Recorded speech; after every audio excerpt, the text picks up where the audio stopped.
¿cómo están? Hoy en este capítulo de Entrevista CNN queremos poner un tema sobre la mesa que ha estado bien en boga, no solo porque a través de la legislación se ha legislado de la adopción en nuestro país, sino que también por el lanzamiento de este libro que ha generado bastantes comentarios en nuestro país. Yo también soy tu papá. Vamos a conversar con su autor, Pablo Rivera, porque no solo habla de las adopciones en general, sino que un punto bien específico de esta sobre las familias de acogida. Pablo, muchas gracias por conversar con CNN Chile. Lo Muchas primero, gracias, María Luisa. lo primero que quisiera preguntarte, Pablo, es bien potente el relato que hay en estas páginas. ¿Qué es lo que te motivó a escribirla? Fueron no meses, sino años en los que están escritos acá, no solo en el tiempo transcurrido, sino en lo que te llevó en desarrollar esta escritura. Ujú.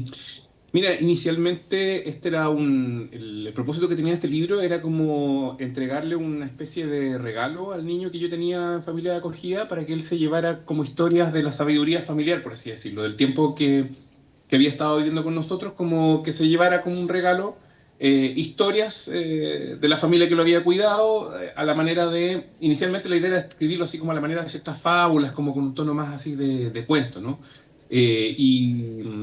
Para eso, en el fondo, cursé un diplomado de escritura narrativa y en el proceso de empezar a pensar esas historias y en el fondo contárselas también a otra gente, como cuál es la idea del proyecto, fue tomando forma más bien el resultado actual, que más que contar esas historias separadas, lo que hace es juntar todo un relato del tiempo que él ha vivido con nosotros como una especie de testimonio de lo que hemos vivido juntos.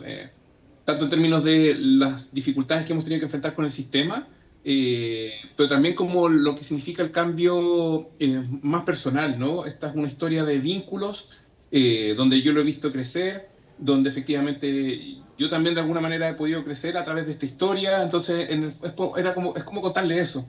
Decir en el sentido que, claro, tomó cerca de 5 años la escritura entre esta primera idea y cómo fue tomando forma, porque el niño en cuestión ya lleva 7 años con nosotros en casa y la historia todavía tiene un final abierto. Entonces, en el fondo, de alguna forma sigue siendo una especie de un testimonio de algo que todavía no se resuelve del todo. Pablo, sin querer adelantarle mucho a las personas para que puedan conocer tu historia a través del libro, contemos sí, igual que ustedes fueron una familia de acogida a las que les habían pedido Sí. acoger a este pequeño que conocemos a través de este relato con el nombre de Pollito. Mi pollo, ustedes lo escriben aquí constantemente por 3 semanas. Y al final ha estado con Sí, ustedes 7 años, lo que ha desencadenado, sí. por supuesto, un apego, no solo de ustedes, sino que también del niño, del menor. Entonces, ¿cómo ves eso que se da en estas familias de acogida? Sabemos que tu caso es único quizás de tanto tiempo, pero no sé si después de lanzar este libro y que las personas lo puedan leer, se han acercado más personas a contarte que esto también puede ser más frecuente de lo que quisiéramos, ¿o no? Sí, mira, al contar que las familias de acogida tenemos como ese mandato o el propósito, perdón, de cuidar a un niño o una niña que necesita una protección por un tiempo determinado mientras se restituye su derecho a vivir en familia, ¿no? Eh, Menores que han podido salir de sus casas, por ejemplo, por alguna vulneración de derechos y que necesitan cierta reparación, llegan a los espacios de familia de acogida a la espera de dos soluciones posibles que es volver a vivir con la familia biológica, ¿no? Puede ser la misma familia con la que salió, la familia extendida, algún pariente, tío, abuela, etcétera, o salir hacia otra familia en adopción, ¿no? En teoría y en el papel, eso debería durar no más allá de 2 años, ¿no? Entonces a nosotros se nos dice cuando nos hicimos la evaluación, miren, las situaciones pueden variar en tiempo, pero no debieran pasar los 2 años. Precisamente porque una de las cosas que se cuida es que en el fondo durante ese tiempo haya una restitución digamos, de ciertas lógicas de cuidado, pero también evitar que después haya un desarraigo, ¿no? Cuando transcurre demasiado tiempo. Entonces, efectivamente, a mí en un principio me pidieron 3 semanas con el fin de hacer lo que se llama un acogimiento de emergencia, que es una de las figuras posibles, ¿no? Cuando hay que resolver algo así como rápido. Eh, pero eso se fue extendiendo en la medida que nos piden si podíamos cuidarlo por un tiempo más, mientras se evaluaba un familiar, y finalmente después, por distintas circunstancias, que de alguna manera ahí en el libro cuento un poco, la familia extendida no se pudo hacer cargo en ese minuto del niño, y bueno, efectivamente la situación se empieza a extender, extender, extender.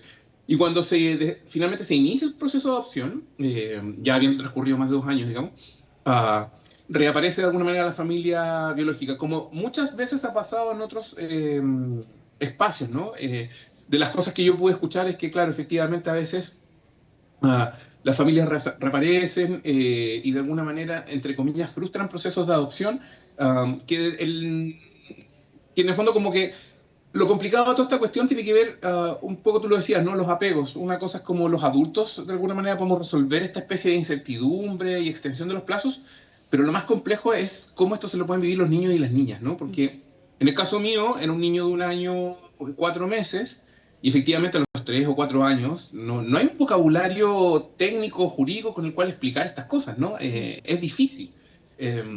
Y bueno, y efectivamente a esas alturas, y sobre todo en ese periodo de tiempo, digamos, del desarrollo psicosocial, los lazos tienen, digamos, una importancia trascendental, todo el componente como más afectivo y emocional, ¿no? Lo cognitivo quizás viene después, hemos aprendido por la psicología. Entonces, sí, lo que yo pude ver después del lanzamiento de alguna manera me han llegado algunos relatos de familias donde también estos plazos se han extendido más allá de lo conveniente, ¿no? Y que eso puede complicar en general el bienestar de los niños y las niñas. Como, insisto, ¿no? Los adultos podemos manejar al final del día estas cosas, pero para los niños es más complicado. Y además que el pequeño, el pollito, como se ve acá en el libro, les Mm. decía a ustedes papá, entonces también ahí hay Sí. un apego importante. ¿Crees que, porque este libro además se lanza en medio de la discusión de la ley de adopciones, fue más de una década de discusiones al respecto y Mm. finalmente se despacha del Congreso justo en medio de este lanzamiento? ¿Crees que viene a subsanar en algo todo este relato que tú estás contando, ¿no? El tema de los apegos, el tema de las familias de acogida, de acortar los plazos, etcétera?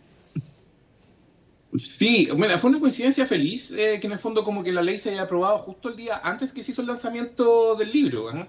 Y yo lo he dicho así, se lo he transmitido a otras personas. Quizás si esa ley se hubiera aprobado antes, el escenario para escribir este libro habría sido muy distinto y la historia quizás habría tenido otro final u otra intención, ¿no?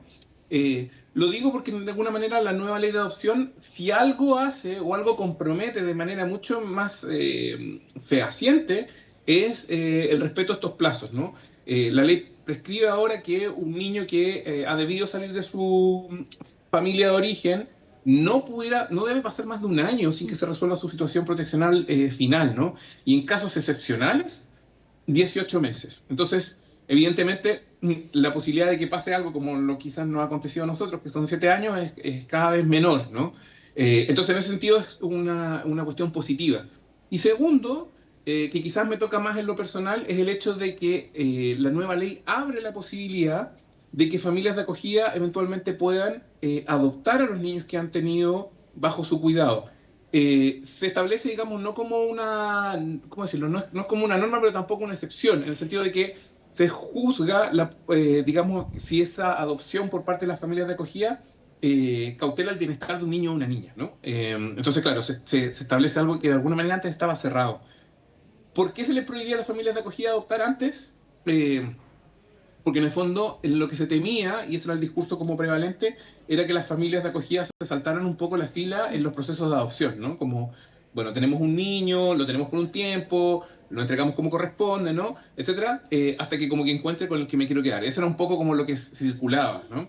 Y eso es revelador de una lógica quizás más burocrática, como de que el sistema tiene que tener las disposiciones que protejan al mismo sistema, que nadie vaya a vulnerar un poco las disposiciones. Ahora, la nueva ley, creo yo que pone mucho más al centro el bienestar de los niños y las niñas. De alguna manera, como que esa idea de que los niños deben ser cuidados está más al centro. Y por eso el tema de los plazos, el tema del seguimiento, digamos, del caso como con mayor atención y también la posibilidad eventual de que familias de acogida en determinados casos puedan adoptar a los niños que han estado bajo su cuidado. Claro, y lo Así establece que sí, también, estoy contento con la sí, nueva ley. y también lo establece con un tiempo. Habla la ley, si no me equivoco, de 18 meses Mm, ininterrumpidos donde este niño o niña tiene que haber estado con la tal familia para cual. que esa familia de acogida pueda entrar en este proceso de adopción. ¿Qué te parece también, y ya para ir cerrando también esta conversación, que todas las familias entren, entre comillas, a competir de igual forma, que esta nueva ley tampoco establezca estos criterios de qué familia podría ser primero? Al final, e incluso el Ujú. espíritu también habla de que todas están en igualdad de condiciones, todos los tipos de familias que Sí. existan. Sí.